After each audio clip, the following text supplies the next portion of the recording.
जय जगन्नाथ। अंडा आलू आपको भर्ता करी लंका गुंड भाजी पकईवाई कार्तिक मास साधा आमर खावाई आज किसी नाला भंडा आलू भर्ता करदी भाविली टन शुखला लंका पकईली कहीं झील खाइब मोर छोट झील तो से चकड़ दूसरी देखु पकईदेली कार्तिक मास तो बहुत सादा खाते जन पियाज रसुण खाती पियाज रसुण खाए मो नणंद पियाज रसुण खाती बापा बोऊ समस्त खाते आइंस तो तेणु आम दुजन टे आज भत्ता कर गुरुवार भी बोऊ भी आज खाइबे साधा से आज भंडा आलू भत्ता करदेली देखु भल मार मुझे चकड़ी देली एबे कड़े जीरा लंका गुंड कर रखी फुटेदबा एमती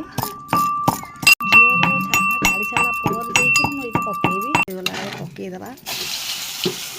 भल से फुटेदबा मत तो भंडा आलू बहुत भल लगे भर्ता हो कि सादा तरकारी हो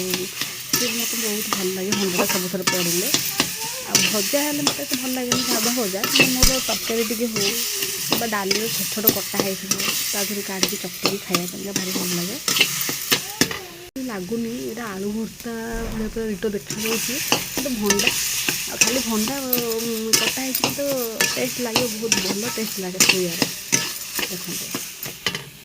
हाँ देखो यहाँ तो साधा टे मो झील काढ़ी दूसरी ये पकई दूसरी भल गोल देवे यहाँ